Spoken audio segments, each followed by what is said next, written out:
Ni miaka 5 sasa tangu tuoane.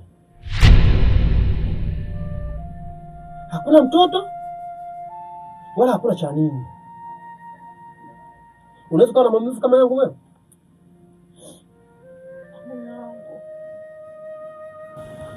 Mimi sio kwamba siumii, naumia sana. Natamani hata nikufurahishe. Natamani na wewe siku moja uje uite baba. Lakini labda Mungu alinipa bahati ya kupata mtoto. Wenzangu wote tuliooa pamoja wana watoto, kila mmoja na mtoto mmoja, wengine wawili. Wanafurahia maisha yao vizuri kabisa na watoto wao. Lakini mimi hapa nateseka, nachekwa huko mitaani. Mimi pia sipendi kabisa. Sipendi kuona moyo wako ukiumia. Lakini kumbuka, huenda mimi nikawa na matatizo au wewe pia ukawa na matatizo. Angalia kwa mfano ng'ombe tulinunua pamoja na wewe, zina watoto, tunakula maziwa hapa. Angalia paka wetu, paka na watoto. Lakini wewe unacheza tu choo hapa, unaniingiza hasara. Wewe ni mwanamke gani wewe? Mume wangu, mbona umefika mbali sana? Yaani mimi wakunifananisha na mifugo? Mimi wakunifananisha na paka, mume wangu? Mbona unafika mbali sana? Tutapata tu mtoto. Hebu kuwa na subira. Sasa unataka nikufananisha na nini? Bora hata paka, bora hata ng'ombe, kwa sababu umeleta matunda hapa nyumbani. Tangu niwaweke hapa nyumbani niwanunue, wameleta matunda, wana watoto wao, na kamua maziwa ng'ombe, unakunywa maziwa hayo hayo. Unataka nisubiri mpaka lini? Unataka mpaka nife ndio uniletee mtoto? Nikazikwe pale kaburini ndio uniletee mtoto? Nikikaa hapa nyumbani nitakuumiza. Mbavu. Umenipa maumivu zaidi chelala kisu. Umefanya nione mapenzi kwangu adhabu. Nacheka nje la ndani, moyo unapata tabu. Kama utojali pia nipunguzie adhabu. Kumbe hii dunia kuna watu na viatu. Nasema hii dunia choka hivi jamani. Jamani, hii dunia ni heshimu vya watu. Nasema hii dunia wengine ni cha.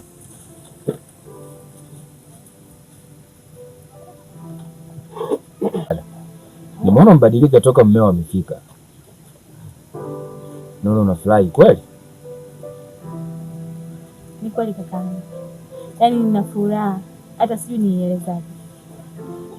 Nimeona tangu amefika. Umebadilika sana. Yaani ni mtu wa kufurahi tu muda wote. Unaondoka leo au mpaka kesho? Yaani namalizia tu kufuma huu mfuko. Naondoka zangu kwetu. We. Unakumbuka kuna kazi jana hujamalizia kule nyuma ya nyumba. Ondoka kesho asubuhi. Kaka, mimi najua kabisa nikimaliza hapa kufuma hapa niende zangu nyumbani. Ondoka kesho asubuhi. Sawa. Ile ni leo tu utamkuta. Sawa kaka, hamna shida. Ndio maana nakwambia uoe. Na nikwaza hizi kazi zilikuwa za wiki. Umeanza hizo mada zako, umeanza. Lakini nakwambia ukweli. Wewe, tutagombana sasa hivi. Muone kule.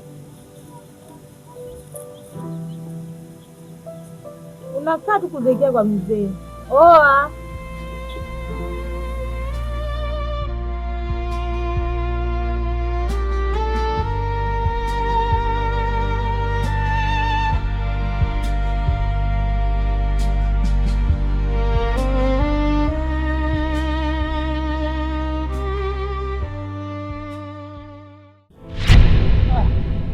Yangu dodo.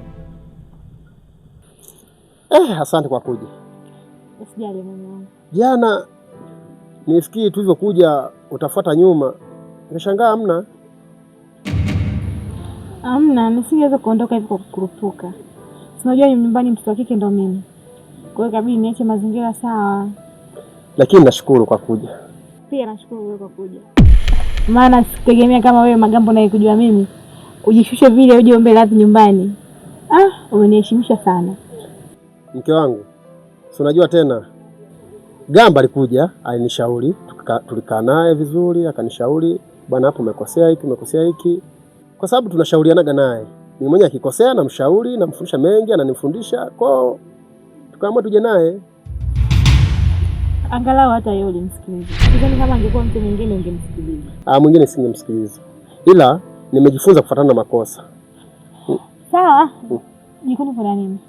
Huko njaa tupo. Mahindi yapo. Ukate mahindi, tuchemshe, tule. Umenipa maumivu zaidi chelala kisu. Umefanya nione mapenzi kwangu adhabu. Nacheka nje la ndani, moyo unapata tabu. Kama utojali pia, nipunguzie adhabu. Tumgoje. Tumlishe.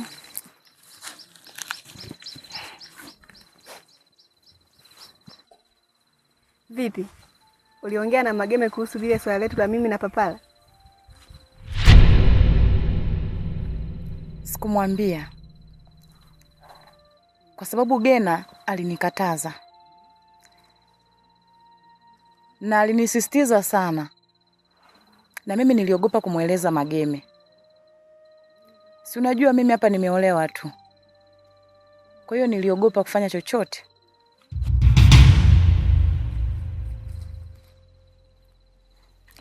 Lakini usikate tamaa. Kwa sababu unapigania penzi lako. Jaribu kuongea na Gena. Kwa sababu yeye alivyowakuta hakuelewa. Ila utakavyoongea naye na kumuelewesha, huenda akakuelewa. Mimi niliogopa sana. Yule ni wifi yangu. Mawifi tena na kina kaka zake.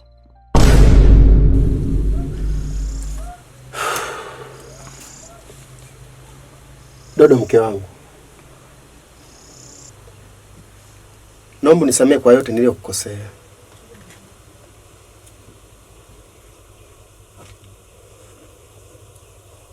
Kila siku manyanyaso, kila siku migogoro, lawama na maumivu.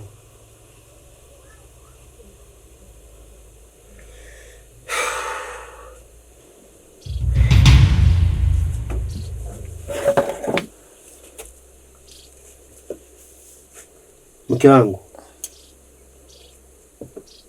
twende kwa mganga Mketege.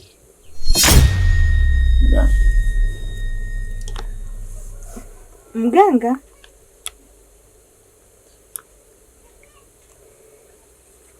Ndiyo, hatuwezi kuendelea hivi. Labda ndio suluhisho lililobaki.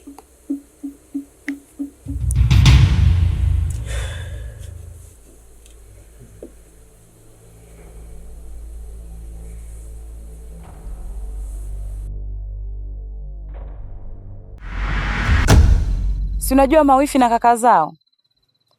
Niliogopa. Maana mimi nimeolewa tu hapa. Kujaribia ni kitu kidogo sana. Ila nitamshawishi Gena aje aonane na wewe. Basi sawa.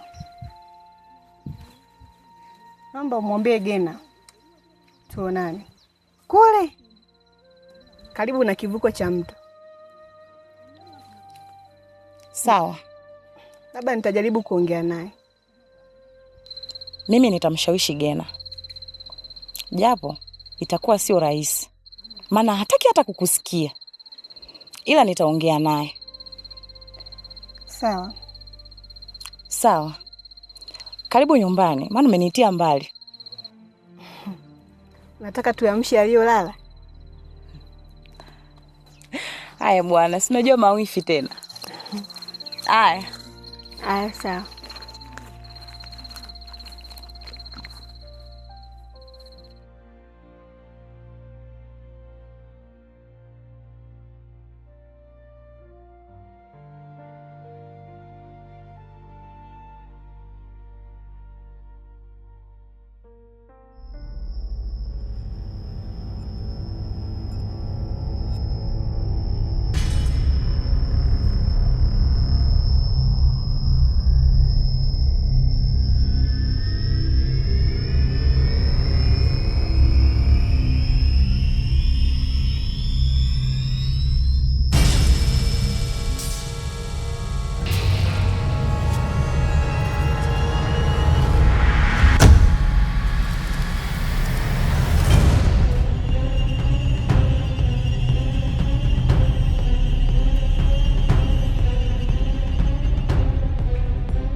Magambo. Naam mganga. Dodo. Abe. Nishajua shida yenu.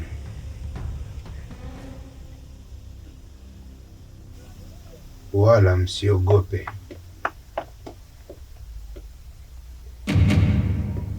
Magambo. Naam. Naam. Umekuwa ukimnyanyasa sana Dodo. Uongo kweli? Kweli kabisa mganga. Na kumuona hawezi kukupatia furaha ambayo ni mtoto. Ndio. Mmekuja sehemu nzuri ambayo mizimu imekubali ujio wenu. Hayo mambo kwangu ni madogo sana. Mtaenda kufurahia ndoa yenu vizuri kabisa. Tunashukuru. Magambo. Naam. Dodo. Abe.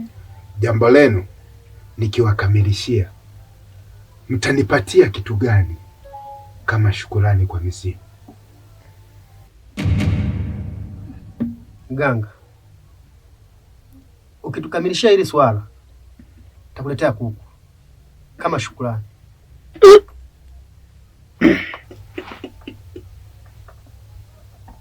Haiwezi kutosha.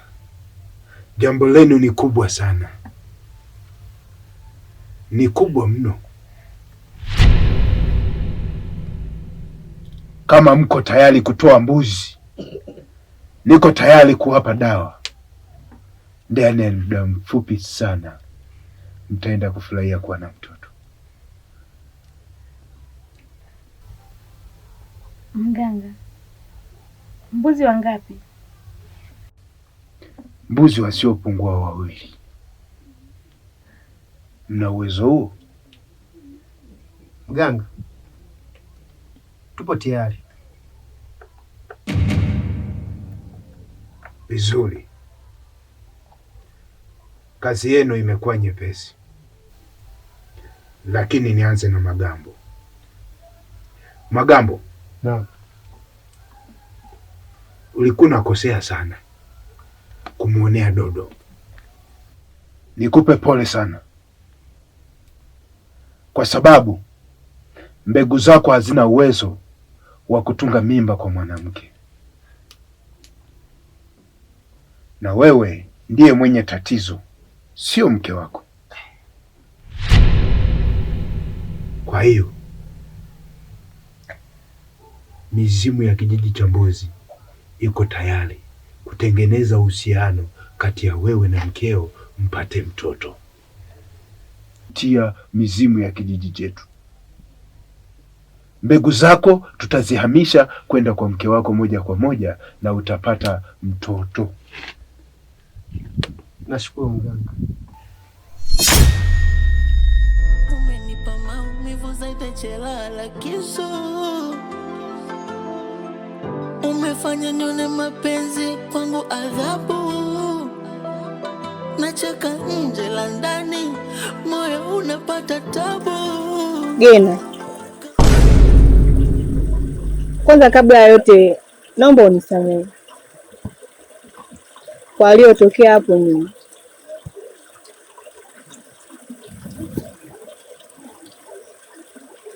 Najua mpaka sasa una chuki na mimi. Toka siku hiyo umenikuta na papara, hauna hamu na mimi ya kuongea. Jambo ambalo limenifanya nikuite hapa, nilikuwa naomba unisaidie kuniombea msamaha kwa Magema. Najua wewe ndo anaweza kukusikiliza, kwa sababu wewe ndo uliyenikuta kwenye tukio la mimi na papara. Papara alinivuta kwa nguvu na kwa kunilazimisha mpaka kunipeleka lile eneo la mafichoni, na sio kama mimi nilitaka. Mazungumzo yake alikuwa anataka mimi niachane na Magema, na kweli alikuwa ananitongoza, lakini mimi nilimkatalia. na nina uhakika kwamba wewe lazima kuna baadhi ya maneno ulisikia. Gena, mimi na Papala hatuna mahusiano yoyote. Hizo zilikuwa ni fikira zako tu, na nimekaa mpweke kwa muda mrefu sana. Najutia. Gena, fanya jambo. Bado unampenda Mageme sana. Tafadhali. Masharti ni makubwa sana. Endapo mkayatimiza kwa uzuri, itakuwa safi na furaha kwenu. Lakini mkienda kinyume, mtaenda kuleta matatizo kwenye kijiji cha Mbozi. Mmenielewa? Nimekuelewa. Masharti gani hayo? Sharti la kwanza, mtoto hapaswi kula nyama ya nguruwe. Mnanielewa? Iwe ni kwa majirani zenu au kwenu ninyi wenyewe. Mmenielewa vizuri? Tumekuelewa. Mtapaswa kumlinda kama mboni za macho yenu. Na ninyi. Mmenielewa? Tumekuelewa mganga. Mtoto huyo atakuwa jinsia ya kiume. Msishangae. Na huyo mtoto mtamwita jina Gonde.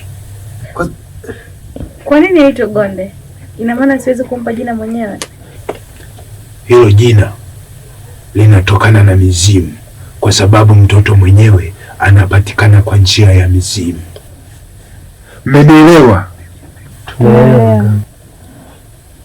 Tumekuelewa mganga. Baada ya hapo, fimbo hii ndiyo itakayokuwa upatanisho wa kutoa mimba kwako kuleta kwa mwanamke ili apatikane mtoto. Ayashikeni kwa pamoja, wote wawili kwa pamoja. Tamkeni yale mnayoyahitaji kwa muda huu, na furaha yenu itarejea kwenye ndoa yenu. Tamkeni maneno ya kile kitu mnachohitaji mkiwa mmeshika hiyo fimbo.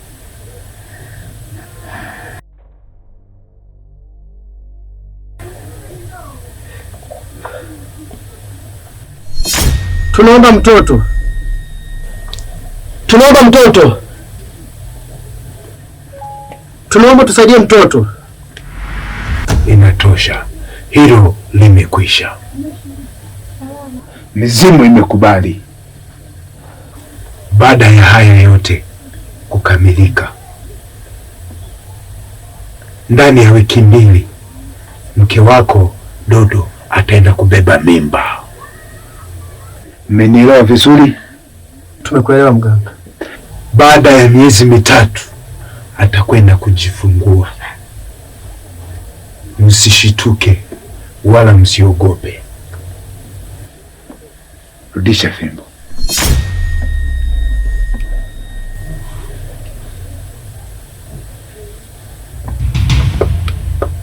Sambe kumwitwe kumabura minji, sambe kumwitwe kumabura minji, sambe kumwitwe kumabura minji, sambe kumwitwe kumabura minji, sambe kumwitwe kumabura minji.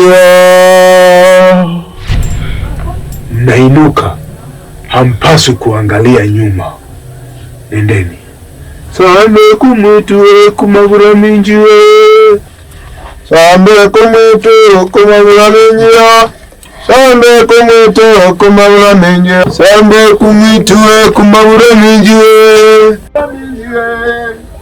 sambe kumwitwe kumabura minji, sambe kumwitwe kumabura minji, kumabura minji, sambe kumwitwe kumabura minji, sambe kumwitwe kumabura minji, sambe kumwitwe.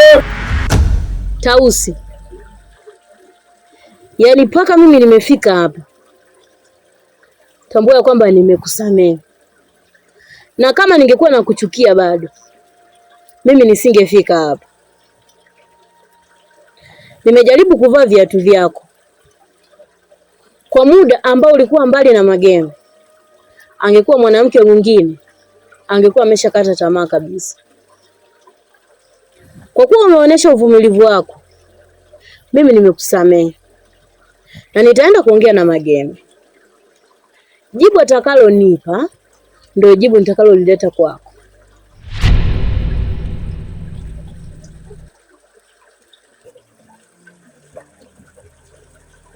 Ni kweli unachokiongea, ila mpaka sasa nimejifunza kitu.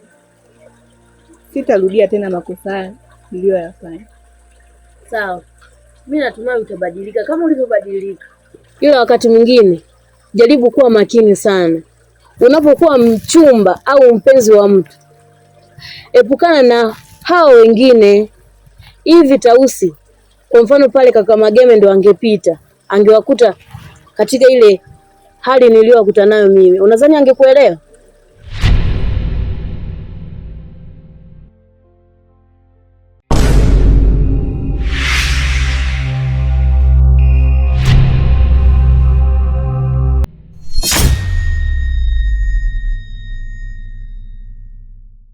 Ni msitu wa Kabuli, hakika huu ni msitu wa Kabuli, hakika huu ni msitu wa Kabuli.